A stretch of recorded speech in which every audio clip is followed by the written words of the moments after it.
Hello, and welcome to today's episode of Demystify Selling with Microsoft. And today I'm joined by Alisha Allen, Senior Specialist for the AI Workforce at Microsoft, and specifically in the SME and C group. So that's a mouthful nowadays, but Alisha, welcome.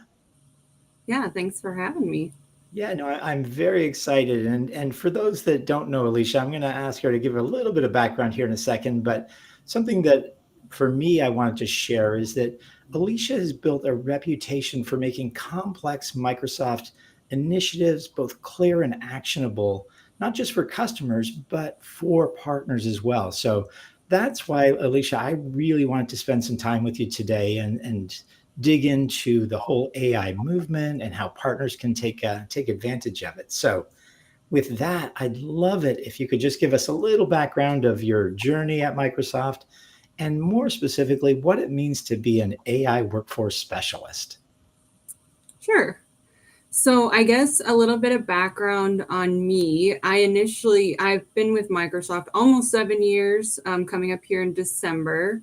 And I initially started in our Azure space with our unmanaged customers. So, I'm sure most of the partners are aware of that space. Yeah. And kind of moved into an area that I sold all the different solution areas, so Dynamics, Modern Work, Azure, and then I transitioned into SMEC, and now I primarily work with, and that was with Modern Work, and now they've rebranded us again.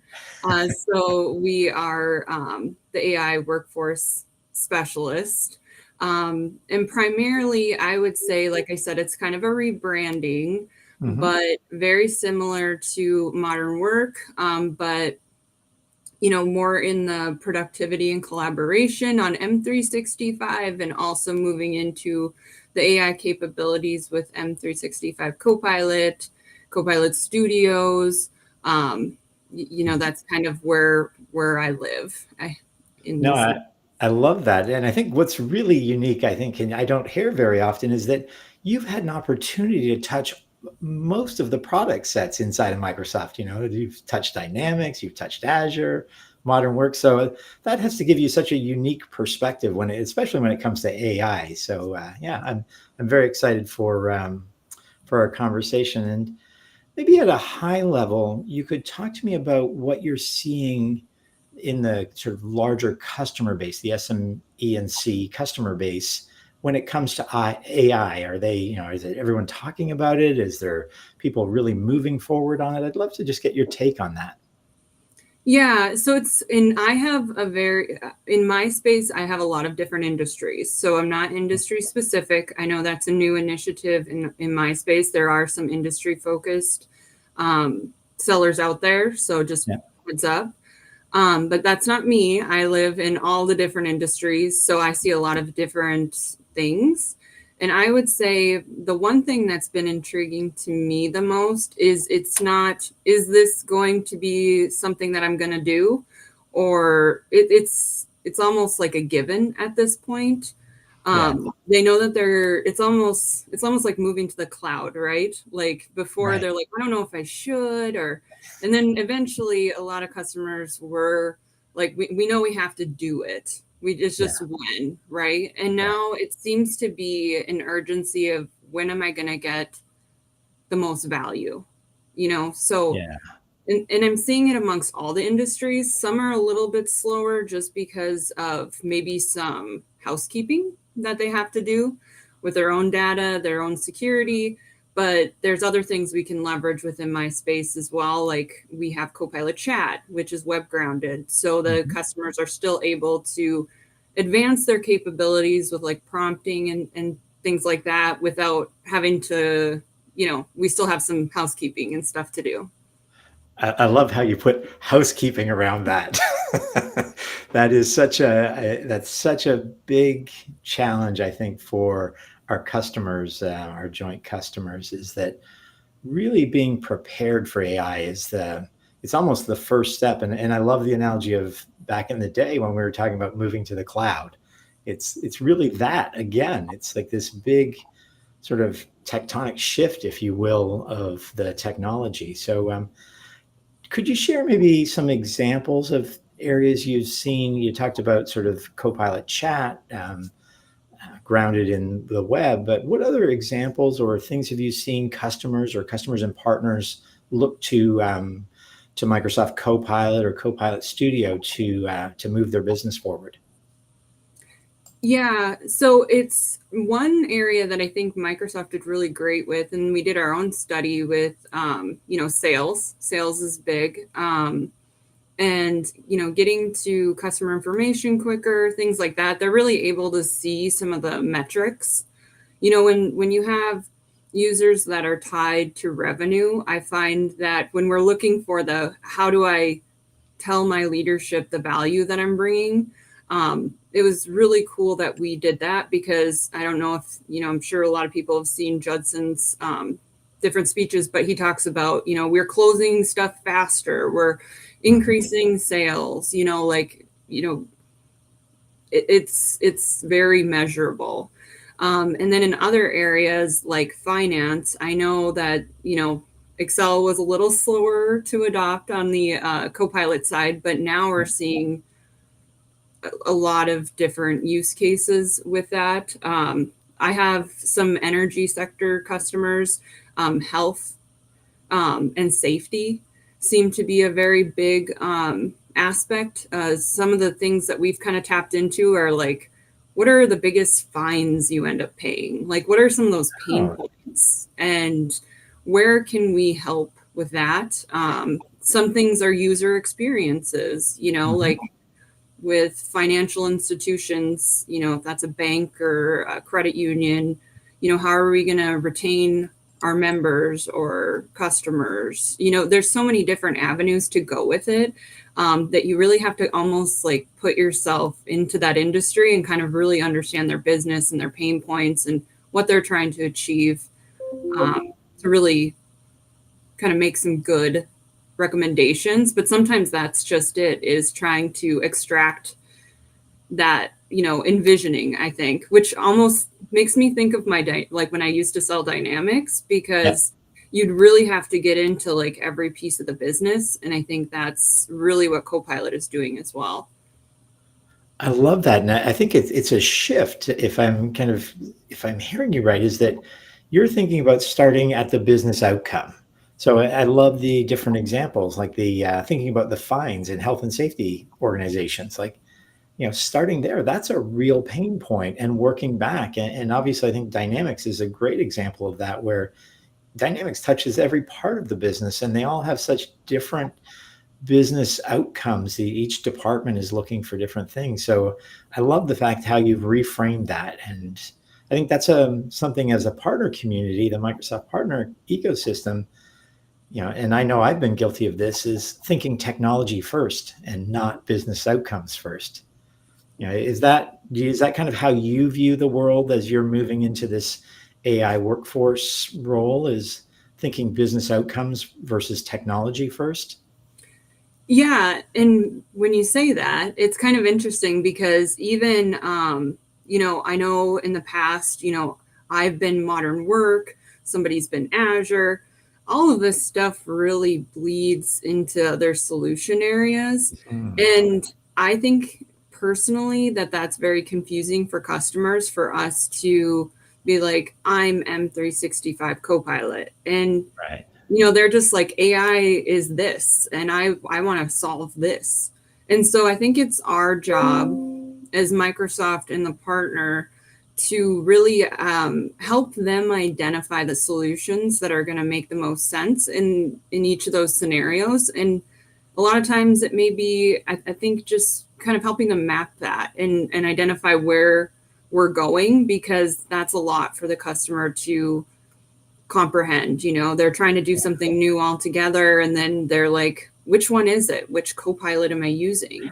Right. So for us, I know I've been really, I know that it seems like the shift that Microsoft's trying to make with us as well is, I have counterparts that in other solution areas, but we're really like the AI team. So we're here to help no matter which direction it goes, to kind of help navigate that with them. I love that. And that really is a fundamental shift because, to your point, we used to think very much in these sort of siloed, even in Azure. I mean, there's 100 products inside Mhm. Azure, 1,000 products inside of Azure, and how do you help a customer navigate that? And, you know, as you're working with partners, do you see that as a challenge today for the partner community to kind of make that mindset shift, or do you see them doing that? I'm curious. It's funny because I've seen some naturally do it, and then some I've maybe nudged a little bit more into the direction because I think ultimately we have the same goals, right? So um, I think I've seen kind of our evolution of, our different workshops and things like that. And I've really tried to keep them less like this is the M365 Copilot workshop, and this Yeah. is an AI workshop. Let's identify the use cases. Let's try to figure out, what they're needing. It obviously depends on their, journey within AI and where they're at. But I think if they're at kind of the starting point of just trying to figure it out, let's try to identify as much as we possibly can, and then maybe start doing some mapping together and, maybe prioritizing, what they want to work on first to the end, because you Yeah. go from out of the box to a build with Azure, that can be a big overhaul. Right, right. Well, you touched on something there and sort of working together with the partners, or what some might refer to as co-selling with the partners. So I'd love to shift gears on you a little bit here and talk about when you meet a partner for the first time, something that, someone reaches out to you and they want to get introduced to you. What are you looking to hear from that partner? How do you, or what do you want to know about that partner to see if they're a good fit for you and sort of your customer base? I always appreciate any kind of specialties you know, that are had. We have a lot of partners, there's a lot of great partners. And sometimes it's really hard, just because we deal with so many of them to kind of, place you different than another, right? So Mhm. if we know, you know, um, I guess like our government partners, those are really easy, right? Because there's not a ton of them out there. So we know, these are some of their specialties. They know the regulations, they know Yeah. GCC, they know GCC high. Maybe it's the energy. That's one area that I have quite a few customers in. Mhm. Is that something that you specialize in? Tell me about your successes, with that market. Different things like that really would set you apart instead of sometimes when I've had a partner conversation, they tell me some of the things I already know about our funding and Yeah. everything. Maybe if you want to tell me like what you do different in your workshop that sets you apart than from other partners, or just different, like I think that would be the biggest thing is like what sets you apart from every other Microsoft partner. Right. So it's really about knowing and understanding and being able to communicate your superpower, whether that be in Mhm. how you deliver a workshop or how you deliver a customer experience, or if you specialize in, say, the defense industrial base or the energy sector or whatever it might be. So that really is important to you to be able to call out what's unique to them, what's their superpower, if I'm hearing you right. Yeah. And, if, like I said, in AI, it's bleeding out over quite a bit. So if you do other solution areas, Right. it's really important for us to know, like, is this going to go into my biz apps area? Is this going to go into Azure? Like, are we going to be able to pivot quickly? Mhm. Um, so yeah, different things like that would be, I think that's super helpful when partners bring that stuff up. And it sets them apart when I'm thinking when a customer does need a partner, especially the industry related partners. No, I love that. That's great. So maybe taking more to our crystal ball now and looking into sort of the next half of FY26 and into FY27, what do you see as some of the big trends that partners should be thinking about and preparing for around, specifically around AI, but in general, what are the things that you, I'll call it future proofing, if you will, the partner business, what should they be thinking about? I'd be interested on your take there. I don't know if this is answering it 100%, but I think, and I have already been directing a lot of the partners that I've been working with. Like, I don't want, like, this is a journey we're going to go through, and it's going to be very continuous. And from what I'm seeing from, Microsoft and even our sales cycle, like, it's not going to be something that we just visit once a year. Like, these are going to be continuous, road mapping that we need to do with customers, just as they're going through the AI journey, like, we need to be there to support them. So I think we need to, maybe get a little bit more precise on our road mapping with customers and how we kind of want to move them through like the AI cycles. I don't know if that answered it 100, but that's kind of what I'm thinking of. No, I think you nailed that. I think that, and it's again, we get back into that mindset shift, which seems to be a theme here as we move into the era of AI, is that partners, it's not a deploy and be done. It's a continual roadmap. Look at what a customer is doing to move their business forward and how can we support them. And that's a never ending journey for customers. I mean, their world is changing, their customer base is changing. We, as a Microsoft partner and as Microsoft, need to, as you say, stay close to them and roadmap with them consistently and regularly to be there to help them meet their next challenge. So, no, I think you absolutely nailed that, and I think that that's especially at sort of the leadership level in the Microsoft partner community, something that they should hear loud and clear from you is that this isn't a deploy and be done game anymore. It is a deploy and then reiterate and sort of work with the customers to re-envision the next iteration of their world. Yeah, 100%. And one area that I'm really excited about is just, I feel like it's getting incentivized on the partner side, at least from what I'm hearing, is, making sure that customers are using these things, getting the value out of them. I think that's being measured. At least that's what I'm being kind of told. And I think that's really important, for the customer. And I think that's just going to make it much more successful for us in the end. Oh, I couldn't agree more. I think that as historically we would sell the Microsoft SKU of licenses as an example, and customers would deploy one bit of it or a couple bits of it.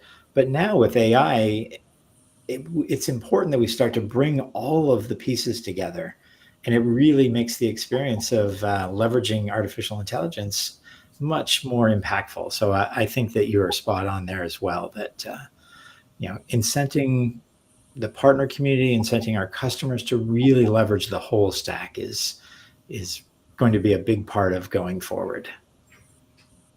Definitely. Great. Well, Alisha, I really appreciate all the information you've shared with us today. I appreciate your time and the insight. So thank you very much for joining us today. And I look forward to staying in touch. And the next time you're on the show, we can see how things have progressed through FY26 if you're open to it. Sounds good. Great. Well, again, Alisha, thank you very much. And we'll talk to you soon. All right. Thanks for having me.